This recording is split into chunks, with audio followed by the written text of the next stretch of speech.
Welcome to Just Start, Get Visible, your go to resource on the journey to becoming more visible in a way that feels right for you. Let's get started. And you listening to a conversation on the Just Start, Get Visible podcast with Karissa Wallace. Let's get started. Back to yet another episode of Just Start, Get Visible. I am thrilled you have already met Karissa in the intro. So, Karissa, formally welcome to the podcast. Thank you so much. I'm happy to be here. You're welcome. All right. First of all, I didn't even say this in our pre-conversation, but I'm loving your background and all the plants and all the things that are going on back there. Are you a natural plant lover? You new plant mom? Like, what's your journey with the plants? Oh, I gotta honest. My dad is an amateur landscaper, so I grew up with plants inside and outside of the house. I have about 20 house plants right now, and yeah, they're my friends. I take care of them, and they take care of me. Have you ventured into food at all, or is it all house plants? It right now is just houseplants. I find that they're a lot more forgiving than any type of herbs or vegetables or anything like that. I haven't tried my hand at growing my own food, really.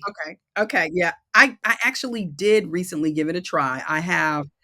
My husband brought me this countertop hydroponic situation, and it makes it really easy to get started. So I have a pretty nice basil tree Mhm. upstairs, which is so great, right? Because you can make all the things with Yeah. basil, pesto, and all the things. But anyway, I just saw that and I was like, wait a minute, I didn't mention that before. It's lovely. It's lovely. I've definitely tried one of those hydroponic plant situations, and it was great in the beginning, and then the end it just got real scary, and I was like, maybe this isn't for me. Scary. Now I'm scared. It just started dying off. It wasn't. I don't know what happened.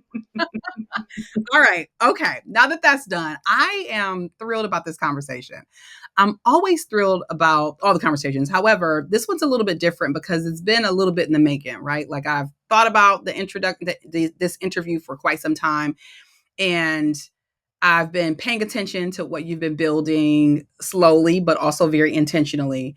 And I also think that just what you do sits at the intersection of spaces that a lot of people don't expect, because I know that your corporate career can be one that's fast paced, go, go, go, go, go. And what you've built really allows you to balance that out a little bit and encourage other people to do the same thing. And so I'm thrilled about talking about Mission Master, which of course is what you've built and what you are elevating upon.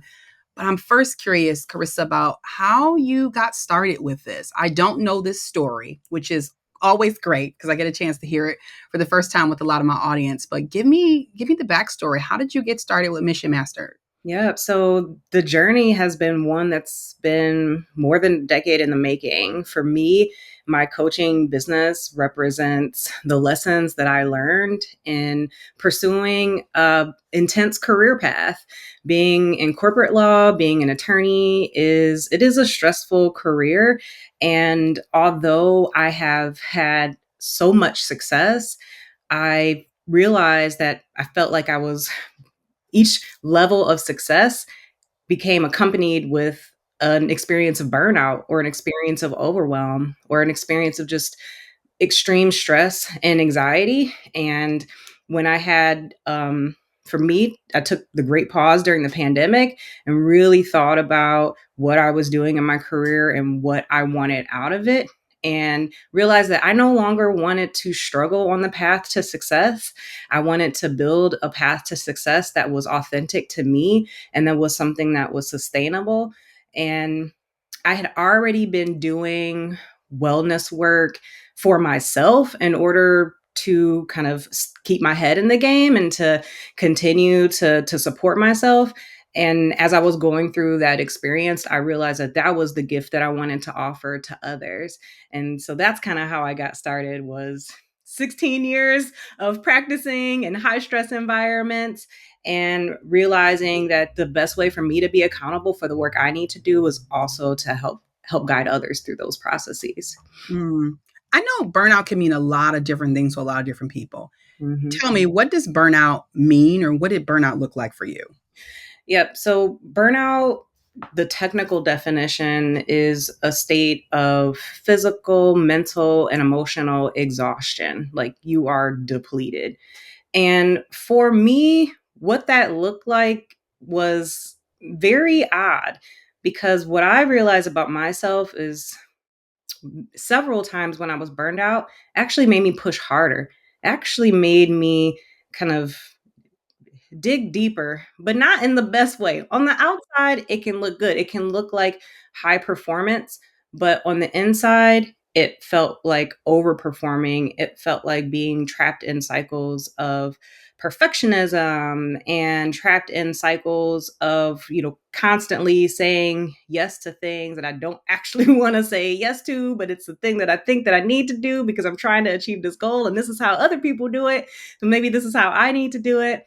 And so for me, and I think for a lot of people, to me, the marker of burnout is this exhaustion that you can't sleep your way out of, this feeling that something is missing, something isn't clicking, this kind of deep lack of fulfillment that even when you're doing the things that you think that you need to do to be successful and you're not actually kind of getting to that place of sustainable fulfillment, that's when I think people need to think about burnout. And I actually published a quick reference guide on how to recognize the different signs of burnout. So I can certainly provide that here for those who want to evaluate their circumstances and think about whether that's the perspective from which they need to view themselves. Because I do think thinking about the fact that, hey, I'm burned out the things that you need to do is a lot different than, hey, I'm just having a bad day or I'm just having a bad week.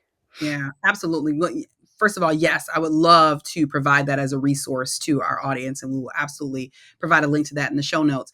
It's so interesting how you started out the answer to this question around what it looked like for you, but more specifically, how it actually looked a lot different than what you would have expected or other people would have expected. And it feels like it is incredibly important for you to understand what your defaults are, right? Or what your norms are. Yes. And understanding, like, am I operating opposite of that? Even if the world is telling me, yay, yay, yay, you win and you rocking, but is this on brand for you? Right? Does this make sense for you? It just feels like this opportunity to do like a quick like reference check of yourself of, hey, is this normally how I operate?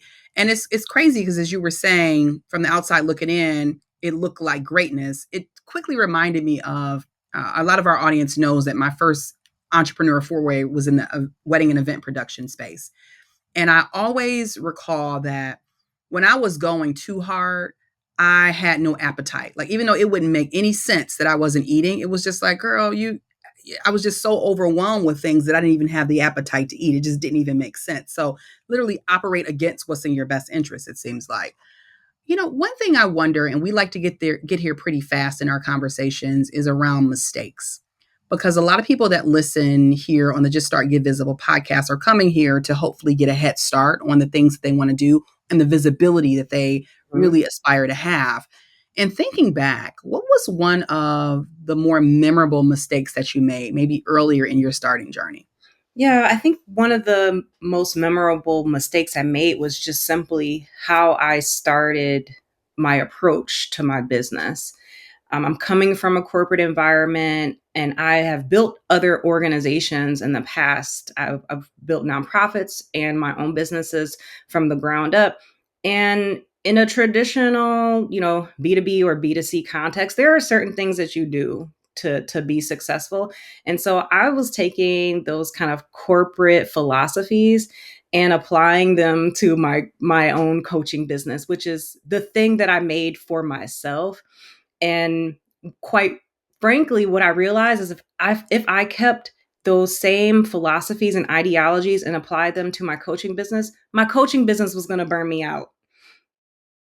And so Mhm. I feel like that perspective was a huge mistake. And to your point that you mentioned early, like I've been very intentional about how I build my business, the places that I go to build my business, the things that I do in order to build my business, because I'm not intending for it to look like my corporate job. I'm not intending for it to be another source of stress. This really is, to me, a path to enjoyment and freedom and service to others. I love that for a lot of reasons. First, I love it because I love it. I also love it because we have options, right, with how you build things. But because a lot of times the options that we see or the options that are most visible to us all look a certain way, we might feel this desire to copy because that's what feels like needs to be done. I'll give you a case in point, and I've told this story several times. So, audience, if you've heard it before, hear it again. I remember one time I was sitting at my desk, and this was probably a year and a half after I walked away from my corporate career. And I happened to be someone who actually really loved my corporate job. Like I really enjoyed what I did, but I just recognized that that's not what I was supposed to be doing with my life forever. And I remember sitting at my desk in the middle of the day, tired, Karissa, just like so exhausted. And I was thinking to myself, oh, if I can just get to 5 o'clock, then I can go take a nap. And something clicked and was like, girl, go upstairs and take a nap. Like you own this company. You could do what you want to do right now. You're going to get the work done. Like you're going to operate above board for your clients. But there was this thing that was ingrained in me that made me feel like, oh, I have to work until 5, the way that I've been doing it at my corporate job. And it sounds like what you are looking to build, but even one of the mistakes that you made was almost trying to carbon copy what you have been doing in corporate versus building a thing in the way that you want to build the thing and in a way that feels good to you. Yeah. So I really appreciate you sharing that. And it makes me think about just change. And although I know that you originally started in this space with Mission Mastered in 2020, I'm curious about how things have changed for you overall. Like what does the adjustment or even the change look like over the past 4 years in what you've built? Yeah, I mean, I think that fundamentally we have these paradoxical relationships with change because on one hand we want things to be different, but on the other hand we're afraid for things to look different because it's the unknown.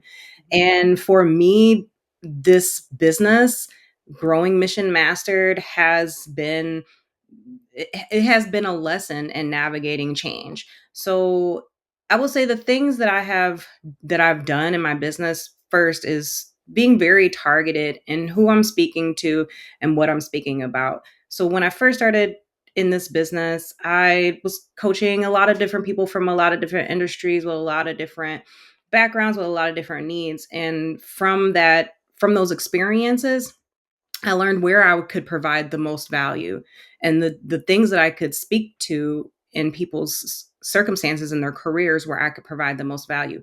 I also learned the things that I don't want to do.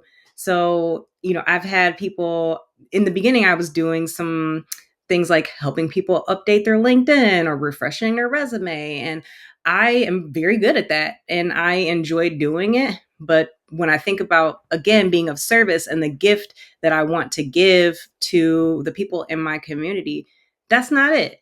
And so learning to pivot away from the things that, even though I'm good at them and even though people are asking for them, learning to be more, let's see, focused and targeted with the work that I want to do has been a big change. I like to call myself a jack of all trades and a master of many, actually.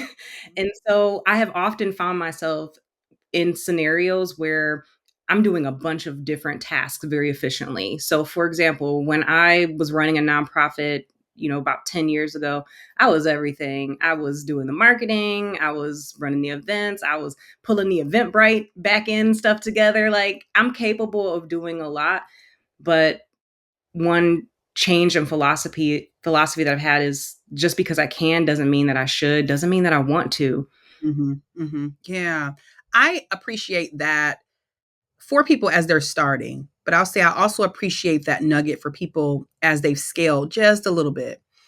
And I say just a little bit, meaning if you are in a position where you're like, okay, I can hire an executive assistant or I can hire a marketing consultant or I can just hire somebody off of Upwork to just help me get some stuff done, whatever it is, to do that if you can, instead of trying to absorb all the tasks and all the thing. I am definitely with you in that I am a little taskmaster. Like I like the feeling of doing. Like I Mhm. literally own 2 trademarks called Just Start because that is who I am at my core. However, you and I both know like there are some things that we just do infinitely better, and we're more suited to do those things with excellence versus all the little things that we're doing. And so I absolutely appreciate that. I do I couldn't help but think of this phrase as you were talking, and it was enjoyment of things doesn't mean commitment to things, right? Like, right. I'll tell you, anytime something goes wrong with my website, I love to go into the back end and figure out the coding. Like, I am literally that person, but it is such a waste of time because the webmaster could go in and figure something out in 2 minutes, and I'm in there for 2 hours, like doing stuff, Mhm. breaking stuff, right? That wasn't broke in the first place, but I just enjoy it. And so I appreciate that nugget because there's so many people that are starters or are doers or want to be starters or doers that feel like they need to do everything, and they really don't. Before we joined or before I hit start on our conversation today, Karissa and I were talking about the verts, right? The introverts, the extroverts, for those of you who are ambiverts that fall somewhere in the middle. And it definitely makes me want to ask you about your comfort level in being in the spotlight, right? For you, when I say to you, Karissa, is being in the spotlight comfortable for you? What's your answer to that? Oh, my answer is no. Straight up. I didn't expect it so quick, though. I thought I was going to get like a little lead in. No. I think for people who have watched my professional journey, they're really shocked by that because for a long time, I was involved in so many different activities that were very face forward and speaking, like frequent public speaking, hosting award ceremonies, things of that nature. And those were all skills that I honed very well. And for a long time, even I thought that that was my personality until the pandemic happened. And I think everybody just had to be with themselves and like go back to the core of who they are.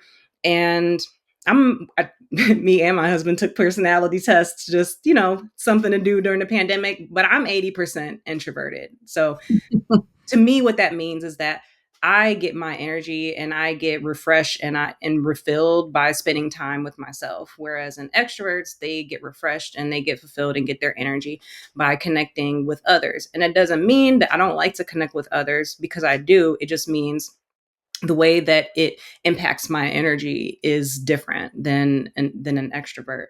And so I do feel like people equate introversion with kind of social shyness or social anxiety. And that can be true, but that's not often the fact. Um, for me, I think being front and center is just more about, I'm more comfortable being in the background, kind of to your point, being the taskmaster, like pulling the strings.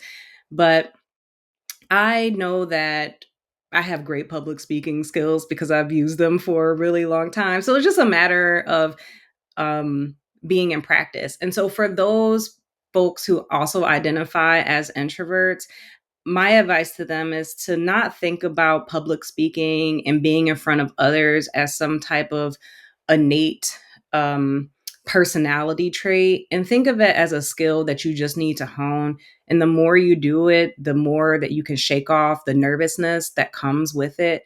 And it probably will not look like someone else's. You'll have to find your own way of showing up publicly in a way that feels authentic and organic to you. But I challenge other introverts to continue to find the path forward, because in order to build what you want to build, you have to be able to share about it. And that's just the bottom line. The people that you want to support cannot find you if you're not willing to open up and talk about what it is that you're doing and how it is that you support people.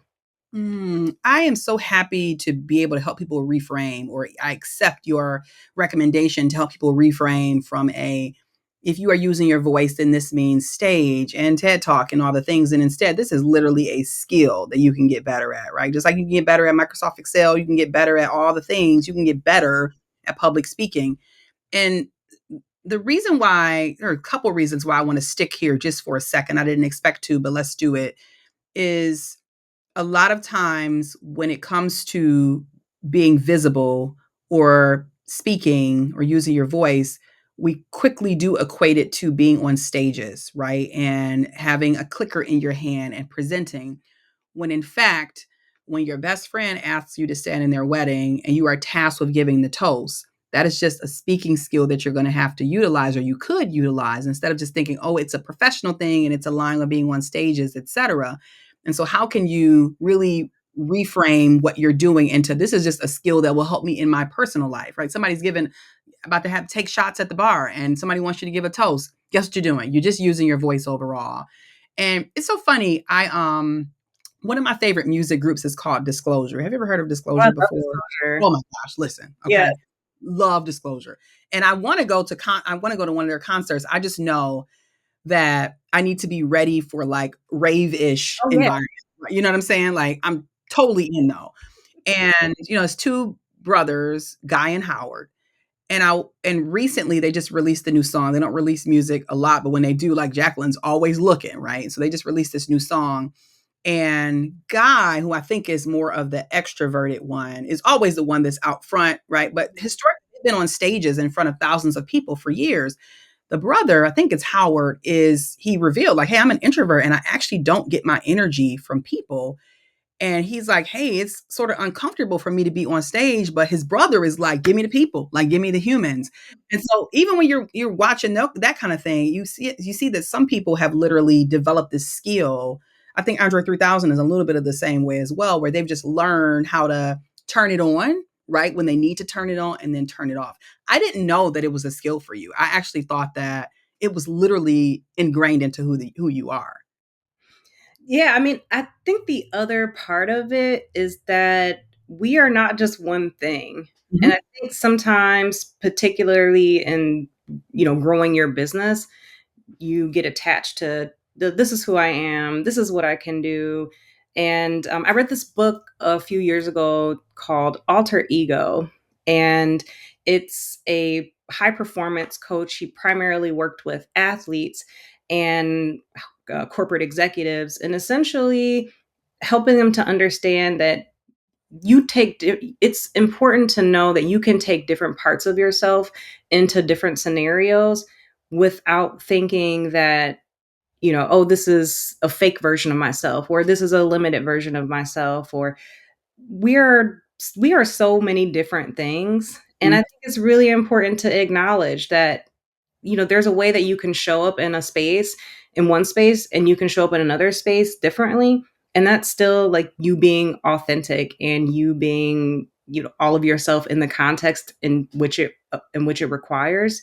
So I try not to get so hung up on, I think, the colloquial uh, and societal expectations that we put on certain words, Mhm. because Mhm. you're always so much more than those words, and so much more than how those words can be defined. So for Yeah. me, like thinking about introvert, like there's a whole bunch of things and ideas that come along with that, but none of those really, I guess I don't put too much weight on any of those, because I know that in any moment I get to just be me and the person that I want to be in the spaces that I want to be in.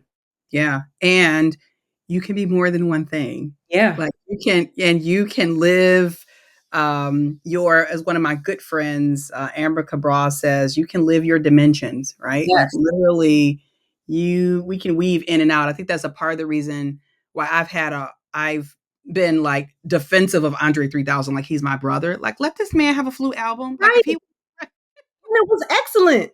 even if you don't like it, if you don't like Little John's, you know, meditation album, like okay, you don't like it. However, let these people live their dimensions. Like you just need to be one thing.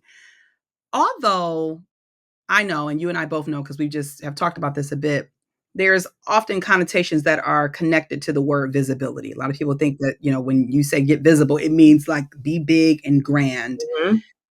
The reason why I'm so excited about doubling down on helping people get visible in a way that means something meaningful to them is because there are options, right? I think you're a special guest to talk to because you've lived in both worlds and, maybe presently even live in both worlds where, hey, you have a corporate connection, but you also have an entrepreneurial connection as well. For us on the podcast, getting visible can mean a lot of things, right? Getting visible can mean raising your hand to say, hey, I want to be the lead on a project in my workplace. I want to join some more affinity groups in the workplace so that people know that I'm capable of doing other things or working on cross functional teams. It also means as an entrepreneur, I might want to do more keynotes, or I know that I have to do more verbal and visible things, or I am the head brand person for my organization. And so that makes me think about you. When I say to you, what is most comfortable for you in terms of being visible, what does that look like? Does that look like you writing? Does that look like you using your voice? Does that look like you being on video? What's your comfort pocket in terms of being visible? Yeah. So my comfort pocket is definitely writing. And Mm, when it comes to my wellness coaching business, I've authored several articles that have been published with the State Bar of Michigan. So this is a journal specifically for lawyers. Um, and the journal is called Practicing Wellness. So it's a series of wellness focused journals, and I've published there a couple of times. I also really love small group workshops. That is my favorite way to be visible, is to be in small group workshops where I can kind of share my philosophy around career well-being in a semi-intimate environment where people can actually engage and talk about like their experiences with wellness in their career. um, I know that social media is a thing that we all have to navigate. I will readily admit that social media, especially like the frequent posting, is not my thing. I don't know when I adopted this over the last couple of years, but I've been trying to be more present in moments rather than trying to record the moments on my phone. I realize I rarely go back and actually look at the videos or the photos. So I try to be more present, but that also means I often forget to get the content. So I'm working on trying to find the right balance there. I really I love LinkedIn. That's a great place for me to be visible. And it's easy because you can, author your own thoughts, but you can also just offer your perspective on something that someone else has posted. So that's how I get visible a lot. I do have a newsletter on career well-being that was taking a pause because I did do a career change earlier this year. But that's one of my primary pathways to stay visible, is to author that biweekly yeah. newsletter. Has being visible always been something that's been easy for you, or is this something you've had to develop a muscle around? I'm curious. That's a very good question because it's some of both. I have I feel fortunate to have been surrounded with supporters who, when they hear me speak, they're like, "We need to get you in front of a crowd." And I'm like, I was talking to you, but so so I will say from that perspective, I feel like when I'm in having one-on-one conversations or in small groups, it's very easy for me to, feel like I can lead the conversation, offer my perspective, things like that. I do think like larger groups is just the normal social, factor. Sometimes you can feel intimidated by being in big groups. But again, that's a skill. And Mhm. that's a skill that I have used frequently in the past, is a skill that I just need to kind of refresh and brush off. But yeah, so I think it's a mix of both. Yeah, yeah. One of the biggest challenges that our listeners come here and they face is trying to show up. And when I say trying to show up, that can mean a lot of different things to a lot of different people. I'm very careful here on the Just Start Get Visible podcast about using the B word, balance, right? And so I instead prefer to use this question instead. And it is, in knowing a bit about you and knowing that you're a wife, I'm sure you're a friend. Of course, you're an entrepreneur, you're a corporate professional, you have lots of pockets and commitments in your life. How do you commit to showing up in those pockets in ways that are meaningful to you? Some might call it, how do I balance this, that, and the third? But how have you managed to maneuver to show up in these pockets in your life? Yeah, I agree. The word balance can, one, it can put things on different sides of the teeter totter. Like if you Mhm. give something here, then you take something away. For me, I like to think of it more as integration.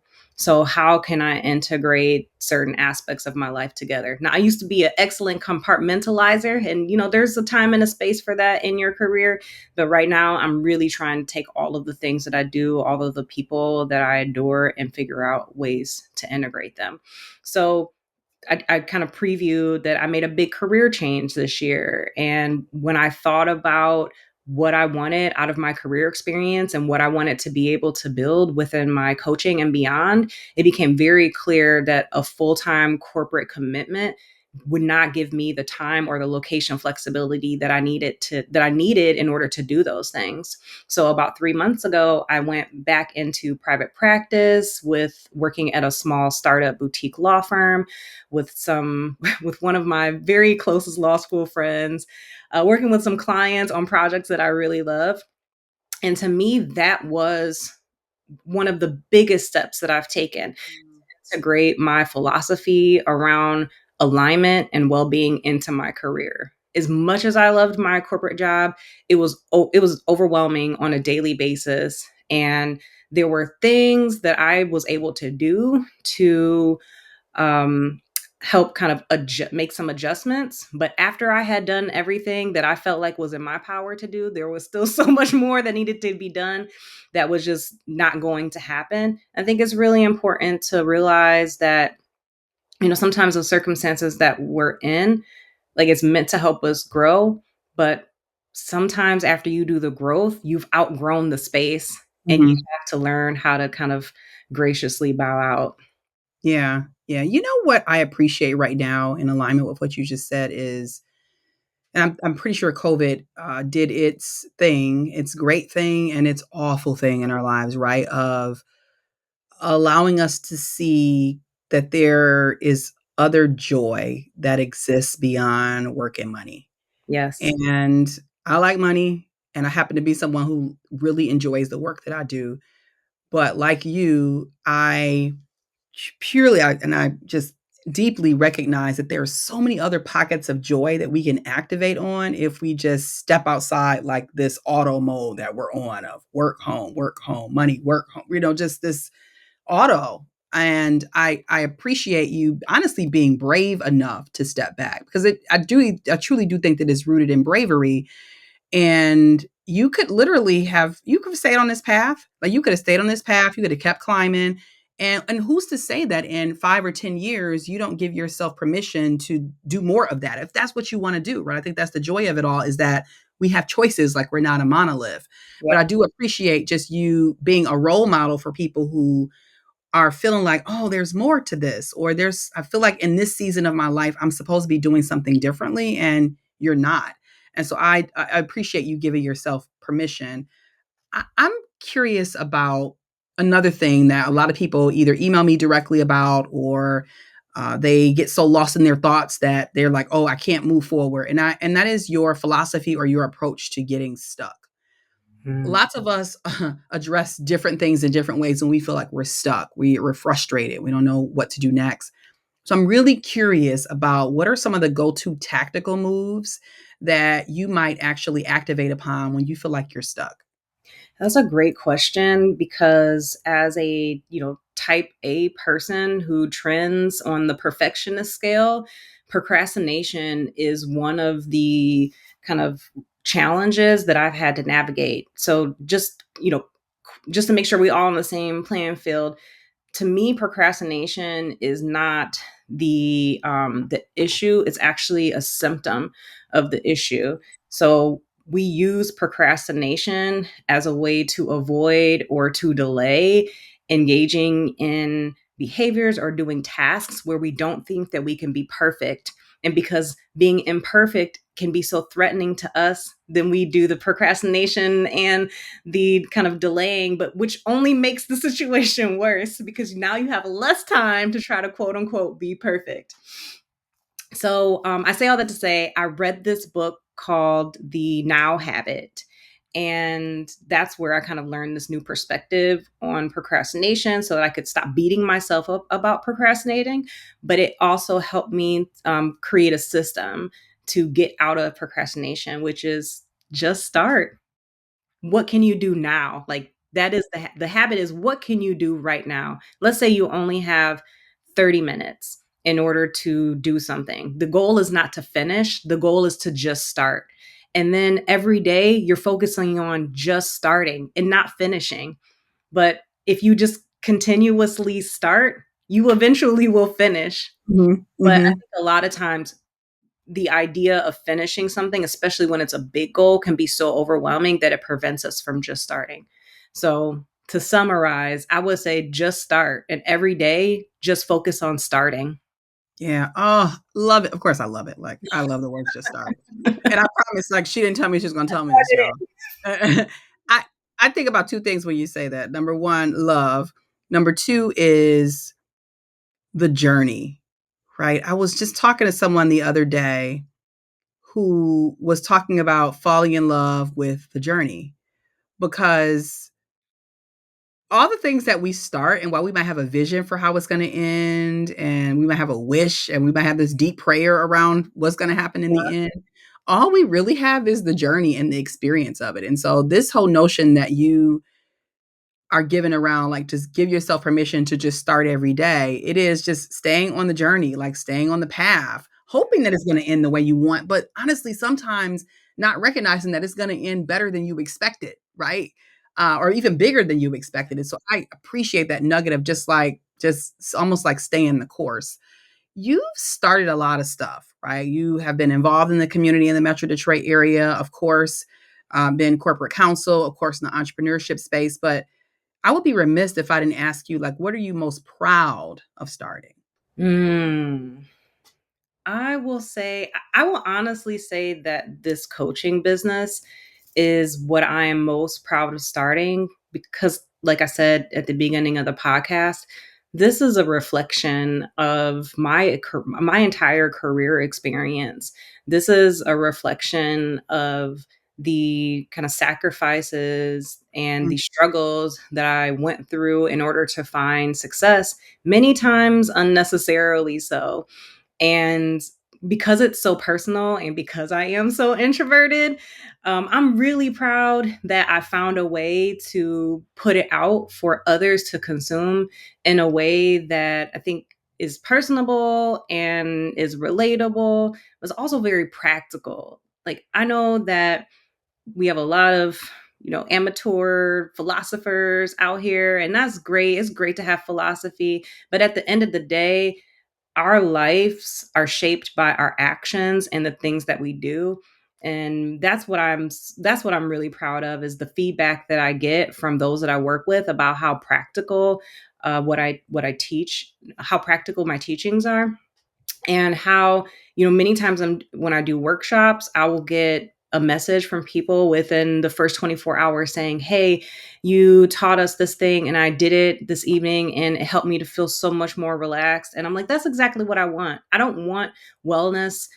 Part of what I'm aiming to do with my business is to demystify the process of wellness and demystify what well-being means, and to show people that it doesn't take like a week in a silent yoga retreat in order to find some balance and to kind of better manage stress. um, and so I'm really proud of being able to package something in a way that seems to resonate a lot with the target audience that i'm mm, that I'm working with. Yeah. mm. I wonder this. I did not think that this would be a question of mine, but is this what you thought? Meaning, a lot of times when people go down the legal path, they go down the legal path, right? It's just like, this is what I dreamt of being corporate counsel. I dreamt of being a litigator, an attorney. Is While of course you are that, did you ever think that you would be in the wellness coaching space? Was it ever on your vision board? No. And I will say I do know a lot of people who have had their entire careers mapped out before they even started, but that was actually not me. Like, even my story of getting to law school was like, oh, okay, I'm not ready to quite like get a job yet. Let me go to law school, get some concrete skills, and then I just happened to be very good at it and was able to find a lot of success. But after I went in house, which was about 4 years into my career, that was my career goal. My career goal was to be a corporate attorney. And once I got there, I hadn't made plans beyond that. I hadn't made plans to, lead a team or to be general counsel. And for better or for worse, that was a part of my that was a part of my well-being strategy, was really being more specific on my vision for my career, my vision for my life, and backing into that rather than allowing other people's ideas around what a legal career should look like kind of guide my choices. Yeah. I think that last statement that you just made there, I'm hoping that that really sits with some people. And I say that because lots of people go down paths and become good at things. And in alignment with what we were talking about earlier, just because you're good at something doesn't mean that that's what you should be doing. I mean, I probably have a sort of kind of similar path to yours, not in terms of legal, but in terms of like, I can get good at a lot of stuff.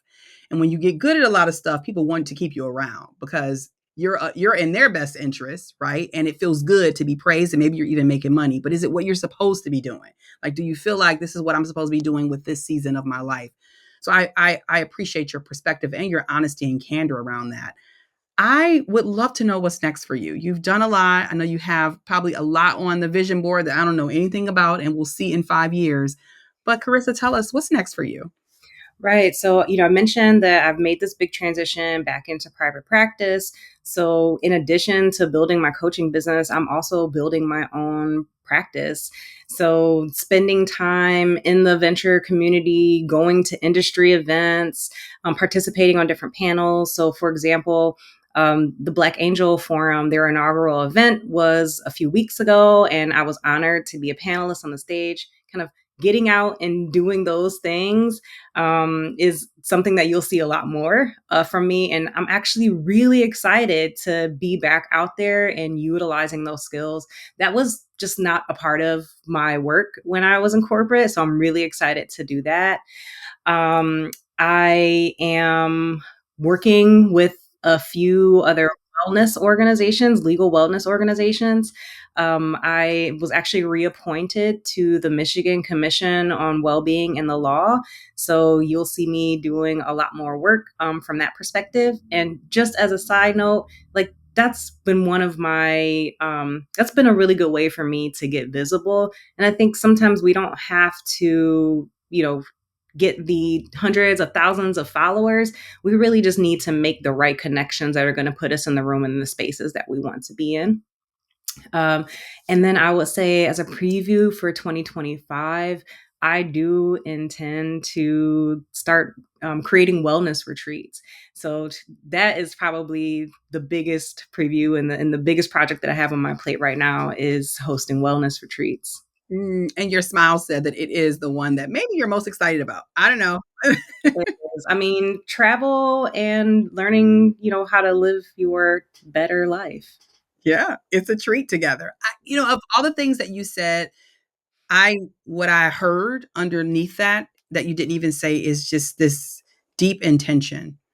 Because while you've shared with us that you definitely veer more towards the introverted side of things or just flat out an introvert, you're not saying I'm an introvert, so I'm not speaking. You're saying I'm an introvert, but I'm going to show up in the spaces that are most beneficial to what it is that I'm building and the spaces that I feel like I'm supposed to be in. And so, introverts, I'm speaking directly to you. If you're using the fact that you identify as an introvert as a crutch to not get visible and not show up in a way that will impact your career, to help you create the life you want to live, it's an excuse and we're going to do better. Right. So I really appreciate you for being honest with that about that. Krista, thank you. Thank you for So absolutely. Thank you for spending time with us here on the Just Start Get Visible podcast. As you prepare to head into 2025, of course, we will share with our audience when you are launching your retreats. But I'm also looking forward to having you back on for a conversation in the future to hear about what absolutely. else been cooking at Mission Master. Absolutely. Thank you Excellent. so much. I You're really welcome. appreciate this opportunity. And it was great being able to share more about something that's very deeply important to me. Excellent. Well, thank you. All right, audience, it's a wrap. You've been here for yet another episode of Just Start Get Visible, and it's always a pleasure. Listen, wherever you're at in the world, I hope that you're safe. I hope that you're healthy, and I hope that you're well. And I certainly hope that you're giving yourself permission to get started and get visible in a way that feels good for you. Don't be a stranger. If there's a topic that you want me to cover, just shoot our team an email directly at info@jacquelinembaker.com. You take care of yourself, and I'll see you again soon. Ciao. Just start, get visible, your go to resource on the journey to becoming more visible in a way that feels right for you.